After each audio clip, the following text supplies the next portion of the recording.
Welcome back, DIVEBOMB IndyCar podcast. Here to review the Music City Grand Prix in Nashville. I think we're all going to agree on this episode.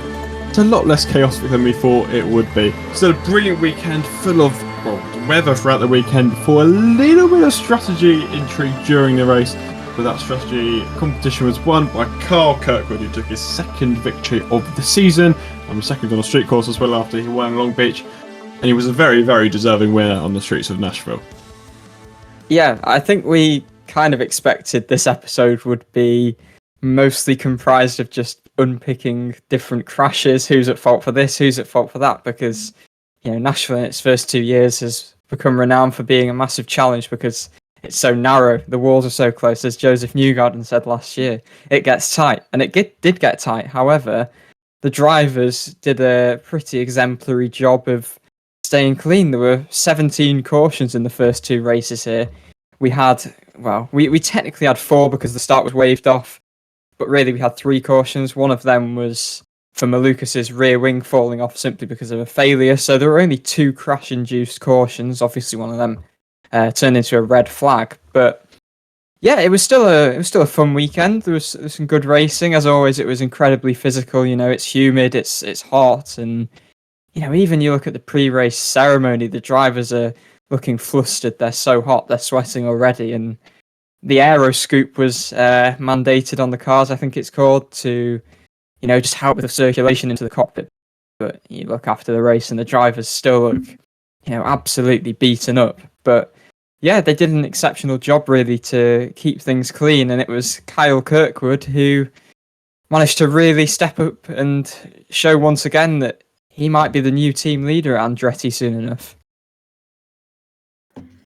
Yeah, he got the first win of all the Andrettis as well. I know Grosjean has been close, I guess, at the beginning. I know that Hurt also was close to a win. He didn't get his down to strategy, I'm pretty sure. But just kind of like leading the team like that, it also, I think it just gives them like a bit of hope and kind of will hopefully bring the team up a little bit and just be like, okay, we've still got this. We can still fight. We can still fight for the wins, and we can still kind of fight to be at the front. Because I know that they haven't had like as good a season as people would have predicted them to. But yeah, he had an amazing drive. I think he was like composed from like beginning to end. I think, anyways. Yeah, just I guess confident in what he was doing, and it worked out for him in the end. Yeah, great result for Andretti Autosport because they've thrown several wins this season due to strategy, whether that was Hurt at Road America. I mean, even Hurt at Mid-Ohio potentially lost a really good result because of strategy and then him speeding the pit lane. Even Grosjean, Alabama, you could say he debatably lost on strategy.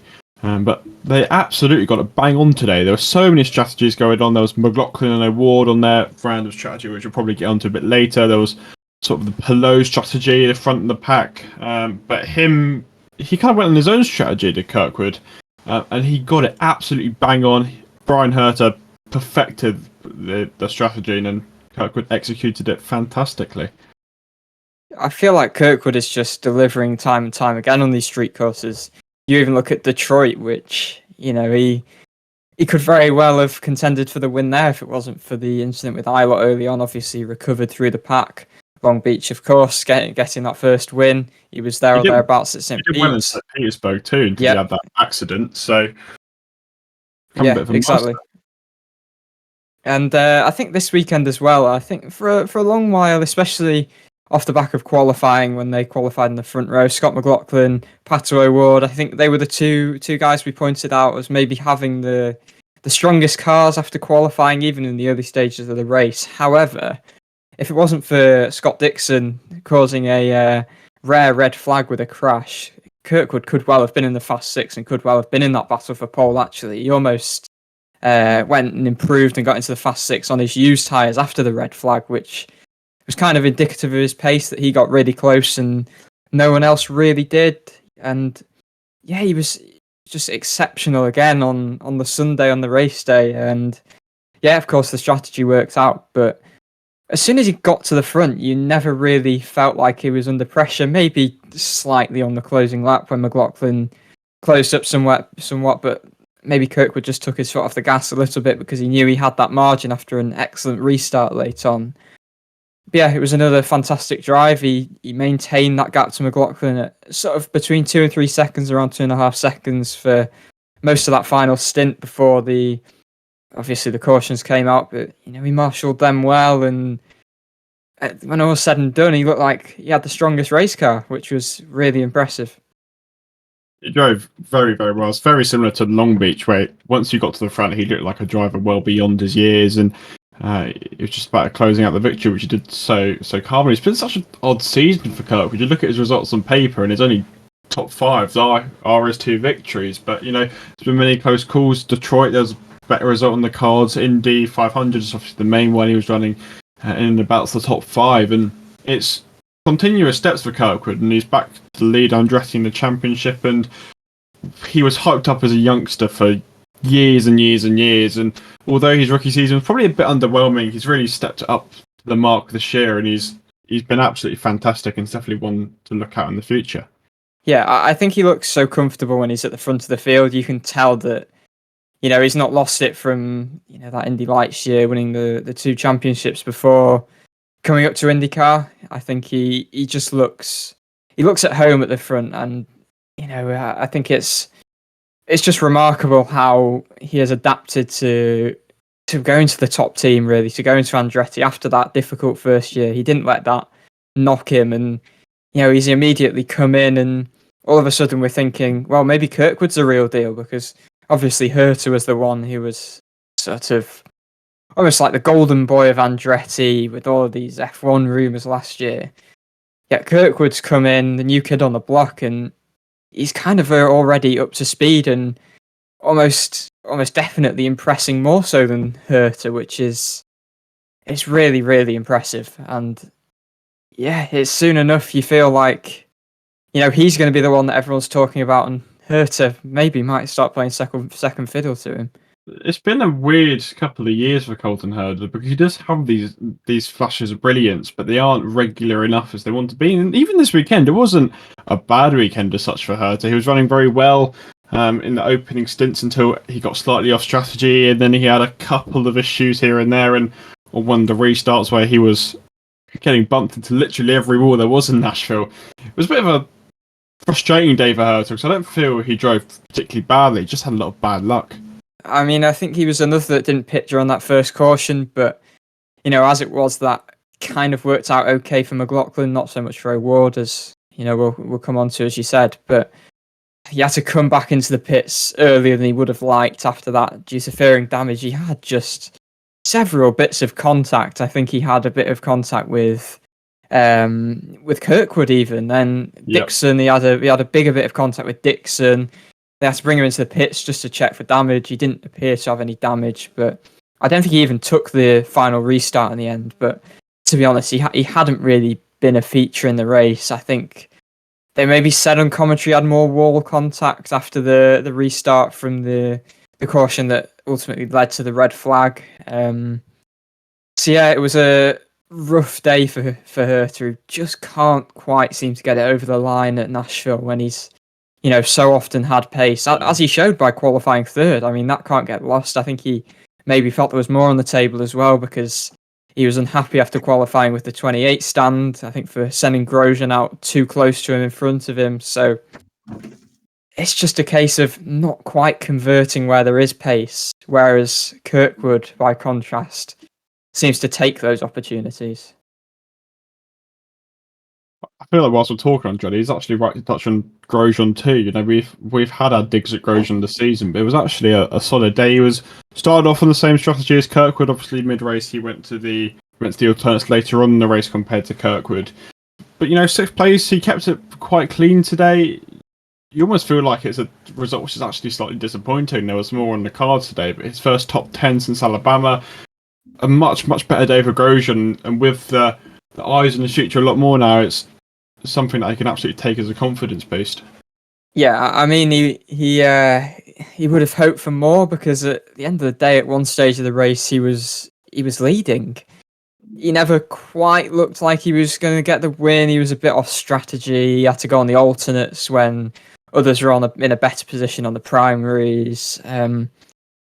But yeah, it was a better day, and I think as much as maybe you will think, oh, I could have been on the podium or what have you. I think to come home sixth, that's just he's needed that sort of result for a long, long while, and to just keep out of the wall on a street track, he's needed to do that. I think there's fear. You see him running up front, and you don't have that confidence in him that you have with other drivers. You're constantly thinking, well, when's it going to come undone? When's he going to throw it away?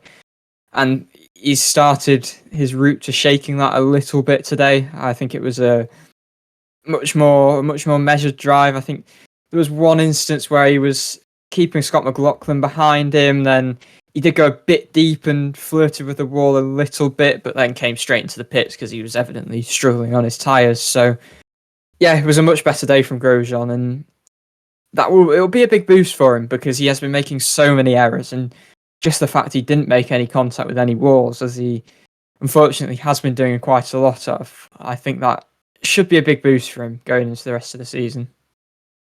Yeah, and I'm just glad he didn't try and push it even harder to get further up. I think normally he does well, and then he tries to push it too much, and then because of that he tends to make these mistakes. So I'm glad he just let this one be and push a little bit, but not too hard, and just to take home this win, because it is a win for him. As we've been saying, he's not been having the greatest season, and I think this is exactly what he needs, and I hope that he does carry this on throughout the rest of the season.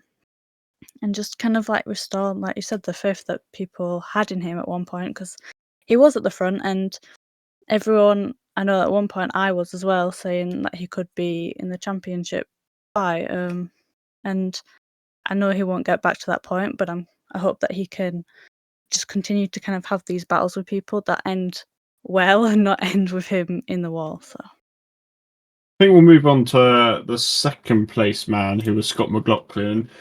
Sort of the second year in a row, you felt he was the fastest guy in Asheville, and that he probably had the quickest car, but strategy was his downfall today. But nonetheless, it's still a very impressive weekend for McLaughlin, and he's now up to fourth in the championship. He's only 16 points off Dixon, and a pretty solid result. Last couple of races, form has really picked up. He's finished in the top 8 every race since Detroit. He's got the top 5 in the last 3 races, and it is picking up for McLaughlin. And you do feel slightly unfortunate, as it probably was his race yet again today at times.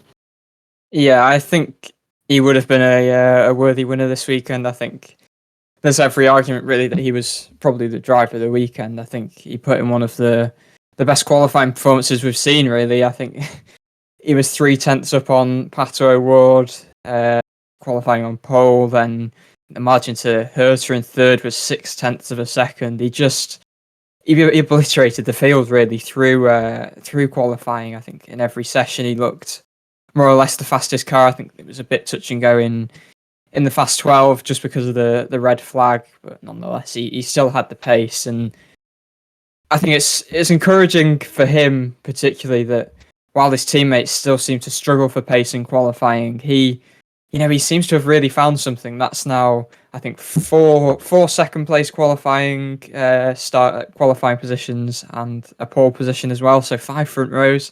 That's pretty good when we've been talking about Penske's struggles and failing to make the Fast 6 on most races. So that's encouraging for McLaughlin. I think, as you said, it was a slightly difficult start to the season. I don't think it was a bad start to the season, but relative to the expectations that McLaughlin has created through his own performances in his early days, we're still in the early days of his IndyCar career. I think it had been a slightly subpar start to the season, just with his results last season considered and what we know he can produce. But yeah, he's really stepped it up in the last few races, and he really he flew away at the start today. Even he once again looked like he had the strongest car, but then first caution comes out, not pitting.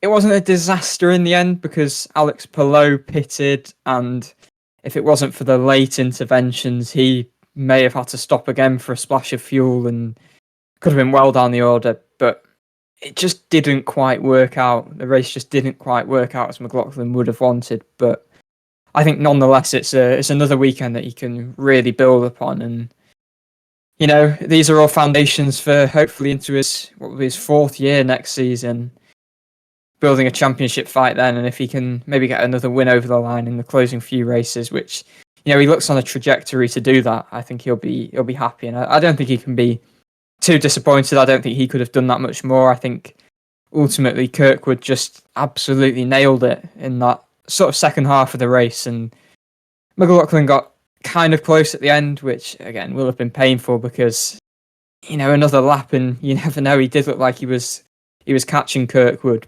but yeah, painful. 2 years in a row at Nashville that he has narrowly missed out on the win. But you look at the positives: consecutive poles at Nashville, another, you know, stellar qualifying performance for him, really. And yeah, it's all good, I think. Although obviously disappointment that he didn't get it over the line in terms of getting another win. Moving on, we'll complete the podium. You kind of mentioned a minute ago, Alex Palou, 10 laps to go. Looked a bit shaky for him, but as it has several times this year, kind of luck has fallen into Palou's hands. But even considering that, it's still a very, very strong performance. You know, he qualified third, he qualified reasonably well, you know. And he had a pretty solid race. He kept it clean, you know. There was times he was at the back, but as he does, he calmly got his way past everyone and ended up with a very fair result in P3. I think it was a result that wasn't undeserved. Yes, you know, he was a bit fortunate with the fuel at the end, but it's another effort, and he edges just ever so slightly closer to that second series title. Yeah, I mean, I think it speaks to just how impressive and just how much Palou is maximising what he's got at his disposal, that Ganassi actually didn't have the finest qualifying. They lost 2 of their cars before Q2. Dixon then crashed in Q2, and Palou again just got on with his business, and where his teammates were maybe struggling a little bit, he just got on with it smoothly into the Fast 6 again. Solid qualifying. And then he was dealt adversity in the race. This whole narrative that, well, he's had it easy. He's not really. That wasn't the finest thing that the 10 crew have ever done, bringing him in under that caution. I know we, at the time, criticised the likes of O'Ward, McLaughlin, Herter for not coming in, but Palou was struggling. If it wasn't for those late cautions, which, you know, ultimately, he got some luck. He admitted he got some luck. If it wasn't for those late cautions, he might not have made it to the end of the race. He was on a massive fuel save. It was a really big risk, and, you know, he actually still managed to maintain the gap to Newgarden behind him, even if he was nowhere near that lead fight before what turned out to be the fortuitous cautions for him came out. But I think, like a lot of us, they were just expecting a caution. Looking at history at Nashville, you can kind of bank on cautions. Ultimately, that caution came. It was a bit scary for them. You know, it came a bit later than they would have hoped. But, you know, it's a lucky break, but it's huge for his championship. And at the end of the day, he did what he needed to do. And, you know, they expected a caution. Caution came. One man will be furious, Joseph Newgarden, because if Palou did have to come in for a splash of fuel, Newgarden would probably have inherited third place, and there would have been a huge championship swing, because Palou would probably have fallen down to, you know, around P15, I think was the suggestion, if he did have to come in for a splash. So it's a slightly lucky break, but you make your own luck, and Palou has done enough to make his own luck this year.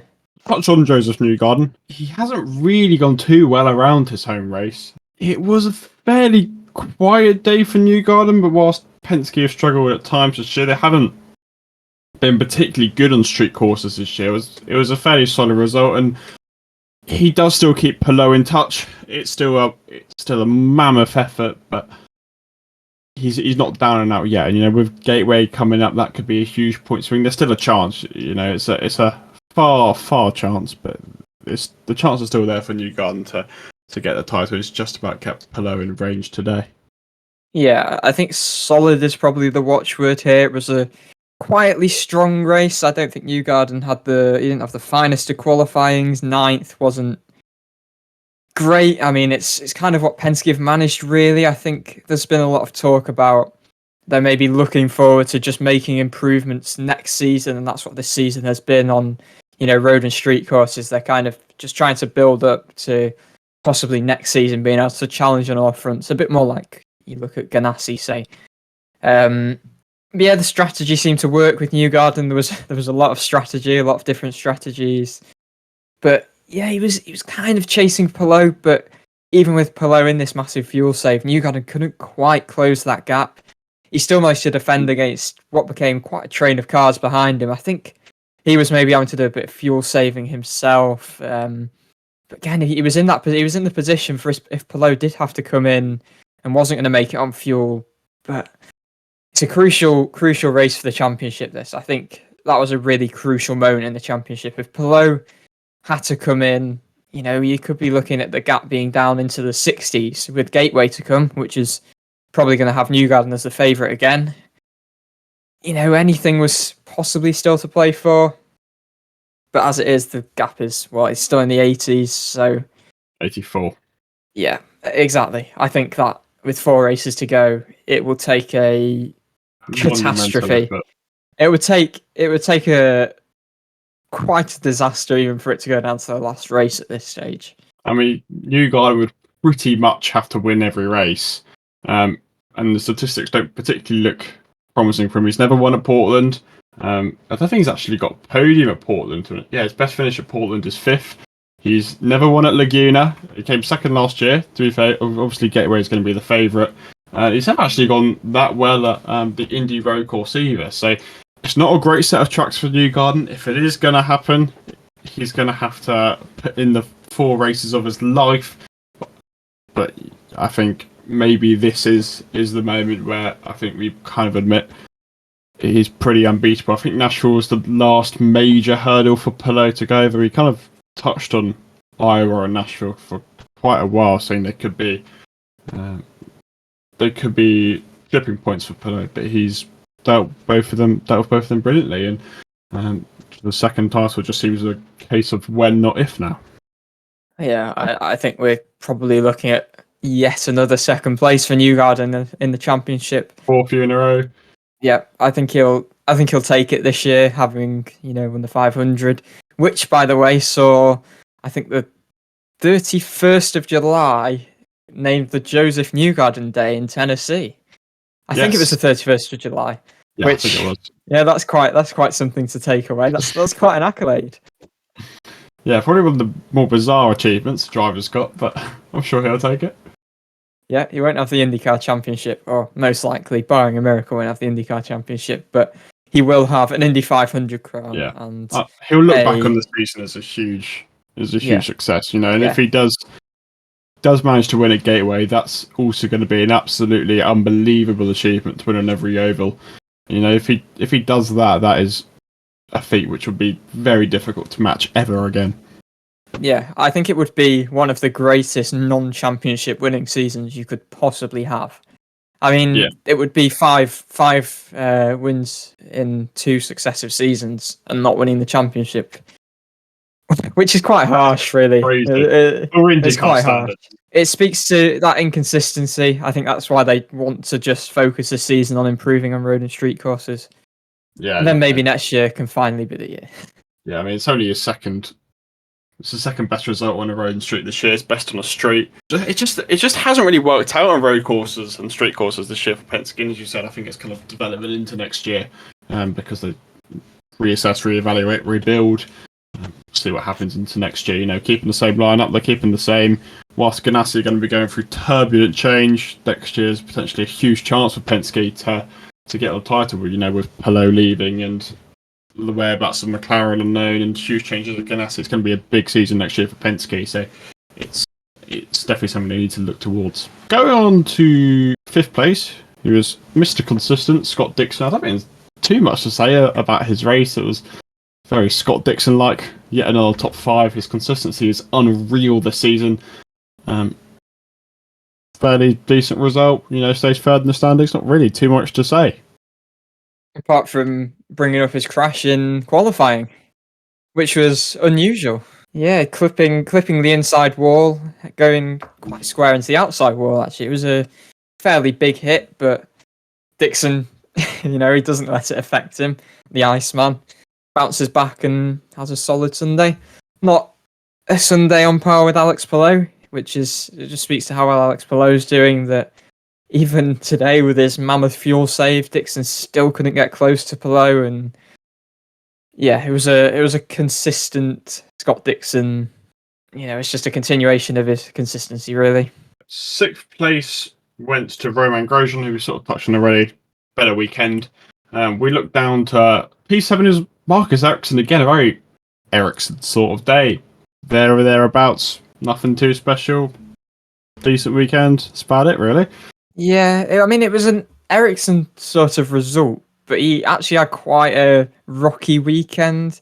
Practice 1, he had some real brake issues and he couldn't get out of the bottom 20. He was really dwindling down at the bottom of the standings, and that kind of, extended into qualifying. We obviously had, we'll probably come on to the rain delays, but we had quite a lot of rain on Saturday. That meant practice 2 was shortened and wet, so Ericsson was really limited with his dry running, and that meant when it finally got to qualifying, which was delayed as well, he couldn't quite get it hooked up. He started 20th, which, I think he had the fastest road and street course, or at least street course qualifying average. I'm not sure whether it's road and streets or not, but he's a very good qualifier. He's a very consistent qualifier. So to start 20th was not particularly Marcus Ericsson, especially this iteration we've seen this season where he really has got it, sorted in qualifying. But yeah, he made steady progress during the race, got into the top 10, and he was the biggest mover in the end, finishing 7th. Could well have been 6th, but I think he had to give a place to Roman Grosjean for blocking on one of the late restarts. But yeah, Marcus Ericsson kind of day, really. P8, Pato O'Ward. Now, he had quite an interesting day. Obviously, McLaren braved it on the strategy.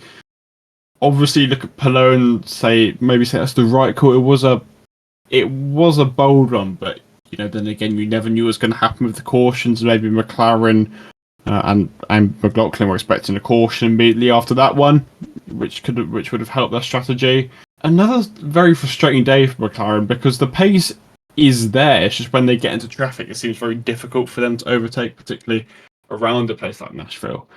And it's starting to get to the business end of the season now, and they still haven't got a win. And I think O'Ward will be frustrated at that because the pace is definitely there this weekend, as shown in qualifying. It's just they can't convert it in the races, particularly in recent rounds. Yeah, I think O'Ward's struggles actually emphasise what a good job McLaughlin did in the race, because they were essentially put in on that same strategy. However, McLaughlin managed to hold on to his tyres a bit longer, extended, managed to pit that bit later than Pato, and O'Ward pitted quite early after the caution, and he kind of just got stuck in traffic, lost the pace, and he was down the bottom end of the top 10 pretty much all day from there. And from early in the race, looking at McLaughlin probably had the strongest car, it looked quite obvious that O'Ward probably had the second best car, really. And he had a decent buffer to 3rd place, but it kind of just came undone. And yeah, it was a slightly anonymous race in the end. And yeah, as you said, again, it's a case of McLaren having pace, but they've got issues converting that. And as time goes on, the win that O'Ward looks destined to get this year maybe looks less like destiny now. Yeah, it's been such a frustrating year for McLaren because you looked at the first 5 or 6 rounds, and had things gone their way, they'd be miles in front of the standings. But recent rounds, there's just been plenty of frustration. Toronto is very similar to this, good qualifying, but the pace just isn't there in the race. And similarly, again, Iowa race 2, the pace was there, so they just can't convert it. It's not like it's an award issue, because exactly the same is happening at times to both Alexander Rossi and Felix Rosenqvist. And it is going to be a bit of a disappointment if they go an entire year without victory. And it's becoming a bit of a common case for O'Ward to start the season off really, really well, and McLaren seem to tail off towards the end of the season. And it's another case of it this year, and he's driving the best he can in that McLaren, but the results just aren't coming in at the minute. And another 4 tracks that McLaren won't look too favourably at. Obviously, Gateway's one, but Penske, they could well be miles in front, and it might just be another sorry case for McLaren where, for whatever reason, it just doesn't come together this year. He was looking alright at the beginning. I think he should have pitted like a lap earlier or something. Because he was out, and then I think he got overtook by one person, and then that just like kind of triggered a response. I'm pretty sure that's a what. Yeah, it was one of those sort of things we get on street courses where you go out a lap too long and then you feel like a fly, and he lost out quite a few positions once his tyres went. And again, that just gives credit to McLaughlin because he went another 2 or 3 laps further, and his pace was actually still pretty consistent, all things considered. Moving on, we'll go to P9, who was Christian Lundgaard. Lundgaard's been fairly strong on the road and street this year. It wasn't quite as strong this year, but there wasn't really much to say about this weekend. It was pretty quiet. He got the result. And it's a decent result for Lundgaard, all things considered, especially compared to his teammates yet again. Stays 8th in the championship. I think he's bumped ahead of Herta now. Decent result. Not really too much to say for Lundgaard on this occasion. Yeah, I kind of feel like it might be a bit of a better day than we might give him credit for. RLL clearly lacked the pace that they showed at Toronto, and the cars didn't look, as easy handling wise. They looked a bit of a handful. But this was the sort of performance I feel like that just confirms that Lundgaard really is in that bracket of drivers that really can be competing at the top consistently. Just to have a slightly less straightforward qualifying. It wasn't a bad qualifying by any means. He only just missed out on transferring, but it was just a really reliable day from him. You kind of had it was one of those, like you'd say with Marcus Ericsson, like you'd even say with someone like Scott Dixon. It was just a quiet day, yet they managed to find their way into the top 10 and just be there when it matters. And I feel like it was that sort of day with Lundgaard. Obviously, it was nowhere near what he managed at Toronto, but you kind of just feel like he manages to get the best out of that package and even more, to be honest. You look, his teammates weren't on his pace. They weren't on his level. He is just on another level to them, really. And, I think looking in years to come, you can really see him at one of those top teams, and he most definitely will become a championship contender in years to come, I feel. Rounding out the top 10 was Will Power. Bit of a bizarre day for Power. Almost missed a start. Was it trying to find his earpieces or something? Yeah, his earbuds. Which was bizarre. Still made it. Kind of dropped a bit in the race, qualified P5, finished P10. Just a bit of a crazy day, but I'm sure after the opening to the race he had, he'd be pretty relieved that he ended up where he did in the end. Yeah, he was understandably furious. I think on NBC they might actually have been on a commercial break at that point, but we continue to get the pictures in the UK on Sky, and there was swearing, and he was clearly distressed because the command was about to be said, and he wasn't in his car. He didn't have his earbuds. He wasn't kitted out. He didn't have his helmet on, and the cars were rolling before he managed to get out. And I think they spoke viably on the broadcast about how much that can just set your rhythm out. And he got into the car flustered, unsettled, and he also said post race that set him back a lap in terms of fuel as well, because he had to use more fuel up than he would have wanted to catch back up to the pack. Which, yeah, I think that kind of just set a precedent for his day. I think. He topped first practice and he looked like the guy to beat. However, even in that session, he hit the wall and it was just a bit of a messy weekend. He was just making a few too many mistakes, and yes, it's been a weird season. Obviously, I think it's easy to forget that he was the champion last year. You look at this season, he's 7th in the standings, but he's really just been nowhere. And take the Iowa results away, and it's just not been a great season for Will Power. I think you can probably put that down to, in large part, what we've spoken about with Penske being in this sort of transition, just trying to find their feet on road and street courses. But yeah, it wasn't a great weekend for Will Power. He also said that normally there'd be an extra pair of earbuds or something in the bag, and it wasn't there. And I think for something like that, it definitely all needs to be set up beforehand. You want to get into your car, will show up. You want to be able to get ready and then get into your car, and all of that runs smoothly. And like I said, I think something like that, it definitely sets you back. I think, like I said, it gets you all flustered, and then that can really put you behind. And if you're annoyed at that or angry at that, then that can kind of be your mindset going into it. And he could have made more mistakes if he kind of held on to that, but he didn't. And he came away like, okay, if he could have done better if it wasn't because of that. But I think he did really well at kind of like preserving what he did. And yeah, it's been okay for him, I guess. That is a certainly an interesting point, because you do look at it and he's angry. He was angry in his interview prior to the race because of this incident. And Will Power driving on anger doesn't tend to mix very well. We saw that at Road America after all his craziness over the weekend. And if you're driving already frustrated, that's not going to make you any quicker. And it's obviously it's misfortunate, but something which is just so odd to go wrong. And maybe Power, as much as we do love it when he gets angry, that's not the way to do it. He's an experienced head, but he doesn't have a calm face to him at times. And it's hard to forget he's a champion, because he was off for so many years, and he kind of just randomly won the championship just through pure consistency, and that really has not reflected this year at all. We moved down to P11, who was Helio Castroneves. Actually, a really, really good day for Castroneves, where all the strategy was placed around. It got a bit random, but his best result since Texas.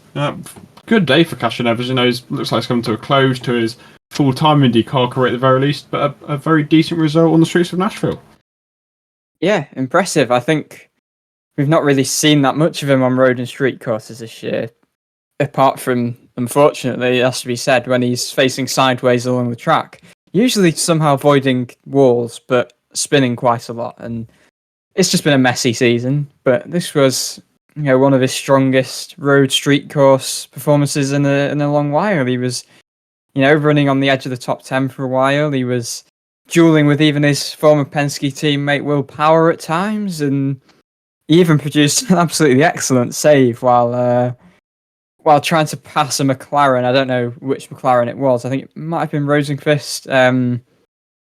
But yeah, it was a surprisingly good day for Castroneves, who, as we will come on to, actually didn't seem to have the measure of his teammate for the weekend.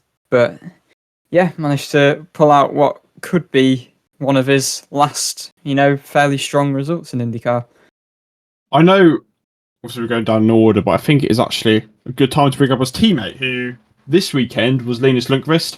Obviously, looks like Daly's sort of done the ovals, and Lundqvist was doing the road and street, but he was racing in IMSA this weekend. Obviously, Simon Pagenaud still declared medically unfit. We might touch on that in a second's time. But replaced by Linus Lundqvist this weekend. It was a debut which I think we will all say was long overdue.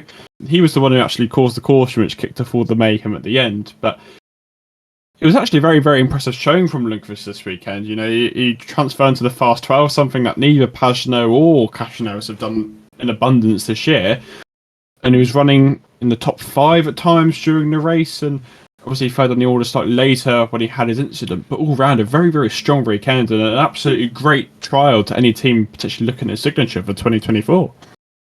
Yeah, I mean, he unfortunately ended the weekend with damage, but I think that was the only damage that was really dealt this weekend, because he absolutely did no damage to his reputation or his standing in terms of the driver market. I think even more so teams will be, frantically trying to get his signature, to be honest. I mean, finally got the opportunity after that exceptional Indy Lights campaign. It's about time, really. And it's not the easiest track. He had success there in Indy Lights last year, but it's a difficult track, and especially with so many cars as well. It was always bound to be a challenge, and you kind of almost felt it was pressure off, because if he did perform, it was a bonus. But he wasn't in a great car. It's been a race known for its chaos, so if he got caught up in an incident, then kind of so be it. But yeah, he was quickly on the pace in practice, inside the top 10 for much of first practice. He ended up 11th and was half a second clear of Castro Neves in his first session, which is, hats off to him. And the rain on Saturday kind of offered a big twist for second practice, but he still finished 14th in second practice in the wet, and there weren't many runs, but Lundqvist only did 5 laps, and he was still 3 seconds faster than Castro Neves, I think. He did cause a red flag there, but he ended up in a runoff, and even the most experienced of drivers can, it's actually quite a good spin turn before he stalled. But then it was qualifying. That's where it really matters. That's where it gets competitive, and he really showed up. He managed to transfer to the Fast 12 at his very first attempt. Only one of 20 drivers to make the Fast 12 on their debut weekend. He was 2/10 faster than Castro Neves. He beat Lundgaard, the most recent pole sitter, on a street course. It was only the team's second road and street course Fast 12 appearance of the season, after Pagenaud managed in Detroit. And then on the initial run plan in Q2, he was even fighting there for, possibly getting into the Fast 6. He didn't have any tyres left in the end, so had to settle for 11th. But first qualifying session, to qualify 11th, that's exceptional. And then obviously the race is another different challenge. You've got starts, you've got restarts, you've got pit stops, you've got your in and out laps, and you've even just got the fact that you are racing in this machinery for the first time, trying to pass others, trying to defend against others. It did look like he was maybe getting pushed about a little bit to start with others maybe slightly more aggressive, but he quickly found his groove, and he was net P2 for a period behind Alex Palou and staying intact with Alex Palou. And I think he was the second car on that lead strategy of Palou's at the time. And it was really impressive. I think, unfortunately, strategy in the end meant that he had to stop again and was kind of running mid-pack, when it did look for a period like a top 10 could well have actually been viable. But unfortunately, it was a bit of a brutal end. He only marginally got into the marbles, but with literally there'd never been green running like this on this Nashville track, and the marbles built up like we've rarely seen before. And it was an unfortunate way. He sounded a bit deflated on the radio, but I think he really should just carry his head high, because it was an exceptional debut run. Yeah, great weekend for Lundqvist, and I think he's someone who needs to be absolutely talked about in 2024 driver market. And when he puts in a performance like this in his debut, what's he going to do on a more regular basis? And absolutely a great audition for a 2024 City, and I think he's going to be more than welcome on the grid next year. Yeah, I know that he was on the radio afterwards saying he was sorry, but like I said, it wasn't necessarily his fault. The kind of track doesn't have that many marbles, and it's not been seen like that before, because there's normally so many cautions. And I think to kind of get as far as he did on his debut, and not to have any incidents, and just to kind of be running as high as he did, is really impressive. And that, like I said, that he should be in the discussion for the driver market, and if it's not, then kind of what are they doing? But you're gonna have to see, and hopefully someone kind of gets in touch with him, or someone kind of signs him, and hopefully we'll see him on the grid soon. With relation to Lundqvist, I think it's probably just worth briefly mentioning Simon Pagenaud on the other end of that, because obviously we're getting all of this. Connor Daly's back. We're happy about that, and get to see Tom Lundqvist make his debut, get to see Linus Lundqvist at last, and that's all great. But the accident for Simon now happened over a month ago at the very start of July. I think 5 weeks ago to this weekend. At the time he walked out of his car, he did interviews, he seemed fine. He was immediately on the radio to say he was fine. He recorded videos for social media to reassure people that he was in good order.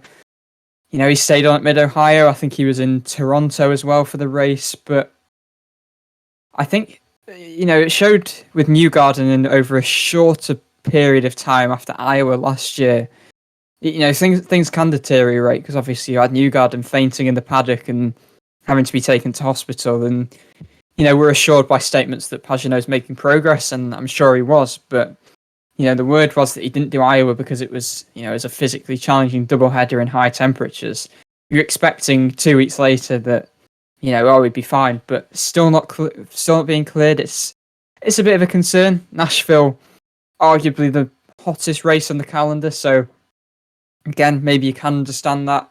The Indy GP could be a slightly better race for him to step back in at, but something's clearly not right. There's evidently some sort of lingering concussion, maybe. We don't want to speculate, but I think it is concussion. I think that we're fairly certain that is what the issue is, and that's why the protocols are so strict. And, it's understandable why he has got a concussion, because regardless of anything to try and keep you as stable as possible in the car, rolling 6-7 times, your head's going to be jolting a lot, and begs the question, does he take the rest of the season off to recover? Is that the best thing to do? But it's still not certain that he's going to be back next year anyway. So, yeah, it seems he's okay from the statements, but there's evidently still some way to go, and it is an intense run-in at the end of the season with a lot of races in a short space of time.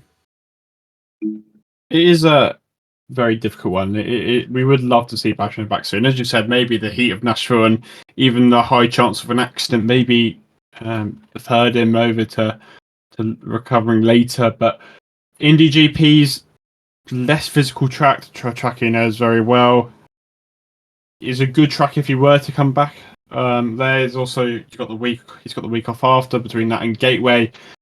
It makes sense if he was back next week, but if he's not, concerns do start being raised. We haven't really heard anything since the accident itself, which is maybe slightly concerning. And we'll have to see what happens. But you get to the point where it has been a while now. We haven't had any updates on Pagenaud. So it is slightly concerning. But hopefully we will see him back, because if this is going to be the end of his IndyCar career, I want to see him in the car, not on the sideline. So we'll have to wait and see what happens with Pagenaud. But you do want to see him back in the car soon. Yeah, this isn't the way you'd want it to end.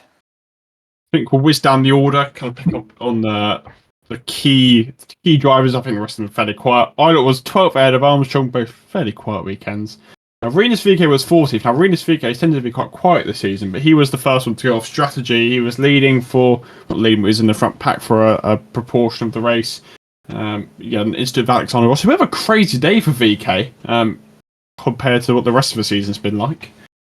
Yeah, VeeKay is an interesting one.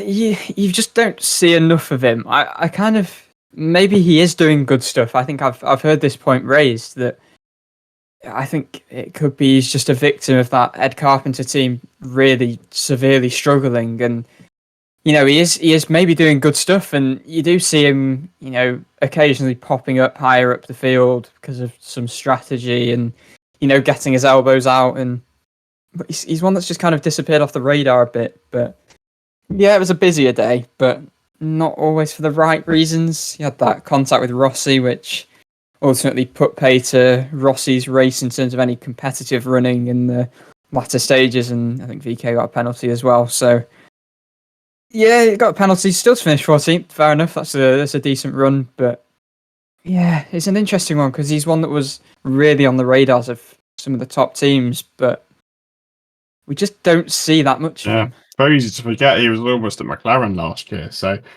how times change. We'll move. Graham Rahal was 15th. Super quiet. We didn't really see much of him. 16th was Ryan Hunter-Reay. We do have one accident to talk about, which was probably caused by Hunter-Reay. A bit of a classic Nashville restart-esque crash. Multi-car pile-up.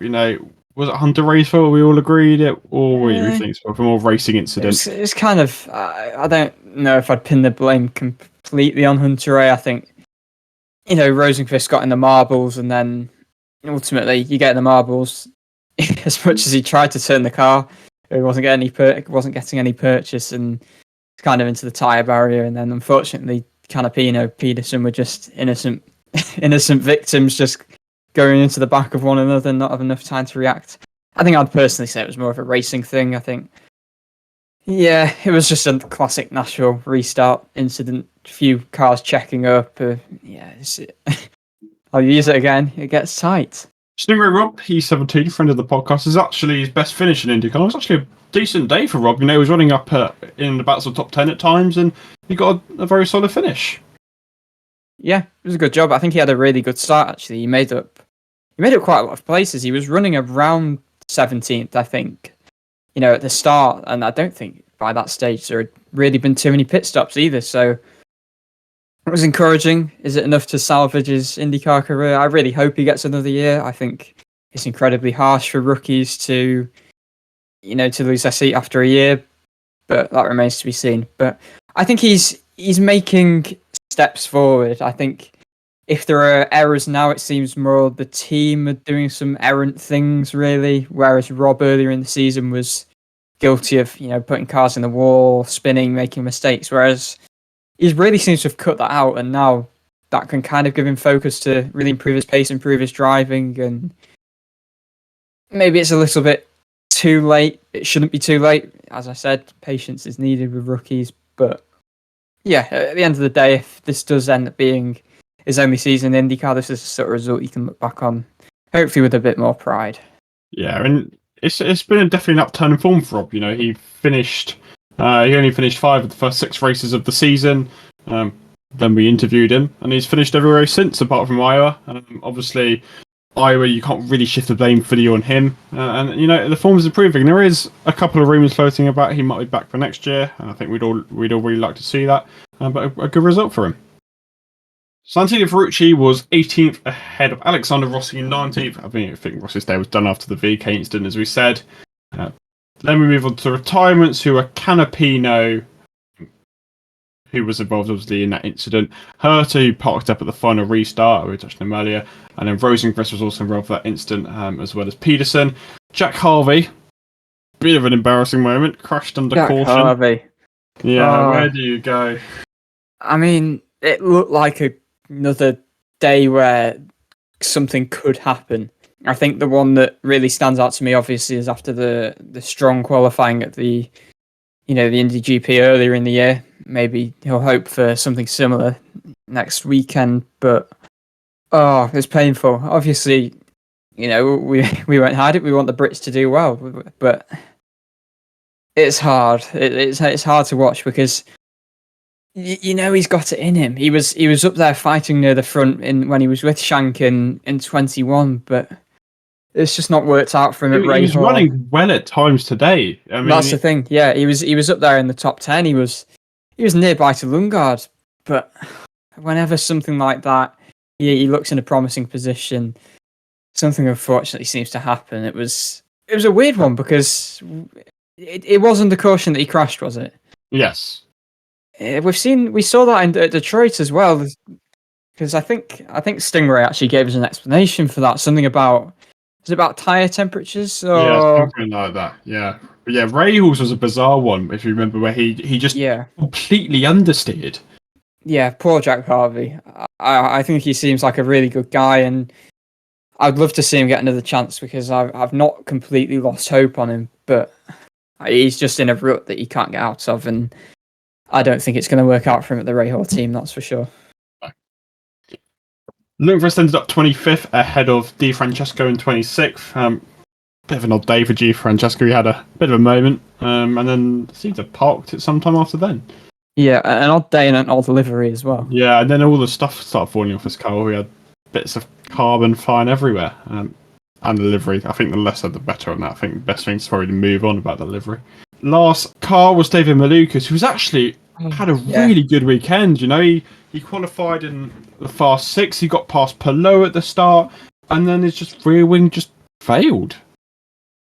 Yeah, oh man, it was a painful one, I think, for Malukas, actually, because early stage of the race, he found his way into the top 5, and he looked like he could have been a genuine bet if a few things worked out his way to, finish in the top 5 or at least get another top 10, following on from, a really strong weekend at Iowa. But yeah, so it was another really strong qualifying performance. It hasn't been the smoothest year for Malukas, we've spoken about that, but it really seems like he's found something. Iowa was a big boost, and transferring to the Fast 12, then into the Fast 6 as well. I think for only the third time in his IndyCar career, and then running well before one of the more bizarre incidents. His rear wing just fell off. It was very strange. His rear wing fell off. Then there was a bit of a fire. Yeah, we'll need an explanation on that one as to what actually happened. But it was a really tough break for him, and it was overall, though, a weekend that kind of reminded us why he's still a great option for a top team. Yeah, we don't know where he's going next year, but he's rumoured with Andretti. He's rumoured with Chip Ganassi Racing. He's definitely going to be a huge asset to those teams, and him and Ilott are the two big names being thrown out there, and I'd say he's performing comfortably better than Ilott this season. Ilott, we haven't actually really seen that much of him this season, whilst Malukas' last couple of races has really shone, and I think he'll excel in the top seat. He's strong at ovals, and he's got form on both street and road as well, so he's a good package as Malukas. I think as well, when he was getting out, he was looking at the car as well to wonder what happened. So I think he's definitely going to need some sort of explanation when he gets out. It's just so weird kind of how it happened, but I don't know. He did a good job at kind of just parking it and making sure he didn't try and go into that corner, because if he did, who knows what could have happened, and if it could have turned into like a bigger caution. But yeah. So the big news of the week was to do with Nashville, and that is Nashville will host the 2024 season finale instead of Laguna Seca. There were kind of rumours floating around about this for a couple of weeks before, but it was confirmed. I believe it was on the Friday or the Saturday.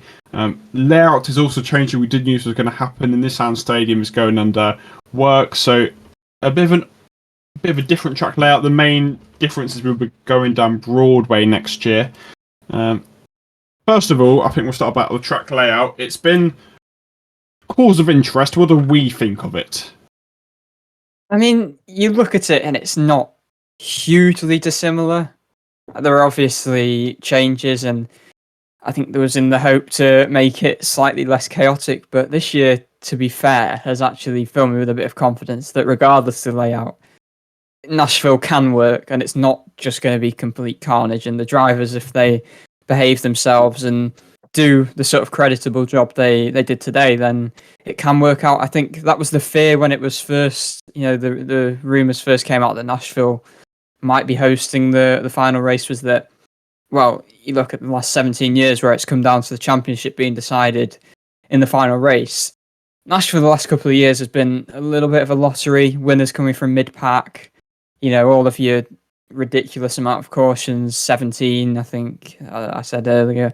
You don't want your championship winner to be decided by any sort of fortune or any sort of a lottery as Nashville can be. However, I think the necessary people have put in the necessary steps, and hopefully that won't be as much of a factor. I am more confident that won't be the case. The pit lane is probably the biggest thing that people picked out as well from the track. Yeah, I think we'll touch on the pit lane in a second, but the overall layout I think is better. It's less narrow. It looks less narrow. We've had problems where it's just been so narrow in sections. I think that's what has caused the accidents, and because drivers are getting desperate to overtake, that's what's caused the accidents. But I think the track layout is slightly nicer. We're still going over the bridge twice, which is cool. Only seven actual corners on the track, but the straights are longer. You look at the rundown, the reverse end of the Veterans Boulevard, and you've basically got a really, really long flat out section. We're looking almost a kilometre there, well over a kilometre flat out, which is going to be good. Plenty of overtaking there, and even the rest of the track. Almost every corner looks like a decent overtaking opportunity, which is going to be good, and hopefully you'll take away from that random factor with the track being a bit wider and better opportunities to overtake. bit of a unique layout. It kind of reminds me of Detroit in places, but I think it's slightly better. I think it's an improved layout for sure. Yeah, I mean, IndyCar drivers can find anywhere to overtake. Being realistic, if there's even half an opportunity, they'll try and shove it down the inside. But yeah, I completely agree. And yeah, 7 corners, it's not, but I think 7 corners, but it seems like it could well be several overtaking opportunities. It's a shame the pit lane isn't also an overtaking opportunity because I think there's only one less corner in the pit lane than there is in the entire track.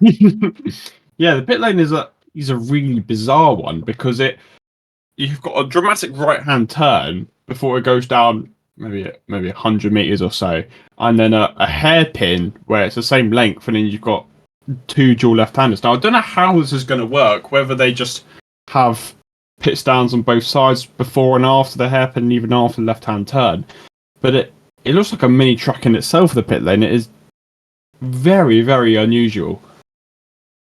Yeah, I mean, what's the time loss going to look like as well? Because it is windy. You could lose quite a lot of time in there. Yeah, that completely changed strategy as well. Further 2 stop over the 3 stop, for example. Yeah, and as you mentioned with the pit stands as well, it's going to be interesting to see how that worked out. Obviously, in Detroit, they've done the unique 2-sided pit lane. It's a windy phenomenon, and I'm quite looking forward to seeing how it works out. But yeah, I think hopefully it will just decrease the chance of chaos to an even greater extent. Yeah, apart from a pit road, I think that probably is more chaotic. The chaotic aspect, which is literally come in and out exactly the same corner as well, which is a bit of a unique feature for the motorsport. Then we look at the season finale aspect of it. Now, Laguna Seca has kind of been criticised because the atmosphere is a bit boring at times. Nashville's a lot more exciting. It's in an iconic city, and I think it will bring more atmosphere. And with the new layout, it will probably bring less chaos. I mean, I probably would prefer a road course to end the season. And, from my perspective, it isn't bad to end the season on a mediocre race because you don't want it too exciting because then you're just craving for more. When you wait 6 months for an IndyCar race, it can be a wait, but it's interesting. I think you really just don't want the random factor to end the season. I think that's the main thing. But it's a nice city. It's a good atmosphere to end the season. Yeah, I think the atmosphere is important. I think they're probably thinking commercial-wise, it'll attract greater crowds in Nashville, and probably the viewership even on TV would be greater just because it's Nashville. Rather than Laguna Seca. I think I've seen people saying places that's more like a, rich people going to play golf, and as opposed to Nashville, which is a proper sort of party celebration atmosphere. So, yeah, I don't have too many issues. I don't have as many issues than when I first heard it. I think having had a bit of time to digest it, I think I feel a little bit better about it. I just hope it's not one of those chaotic, the track picks the winner. I want the championship winner to, decide their own fate. There you have it. Kyle Kirkwood claims his second NTT IndyCar Series victory. Nashville, a little bit less, a little more usual compared to what it usually is. But a very interesting race nonetheless, and a very, very deserving winner. Not too long to wait. IndyCar is back this weekend for the Gallagher Grand Prix in Indianapolis, held on the Saturday instead of the Sunday, with a double-header weekend with NASCAR, which I know, again, I said this before, not a NASCAR podcast. Button, Van Gisbergen, Kobayashi, that's going to be one to watch out too for what's going to be a thrilling weekend at the Indianapolis Motor Speedway. But we'll have to wait till then. But it's going to be an absolute cracking weekend, and of course we'll be there to review all the action from it. Thanks for watching, thank you for listening, and we'll see you next week.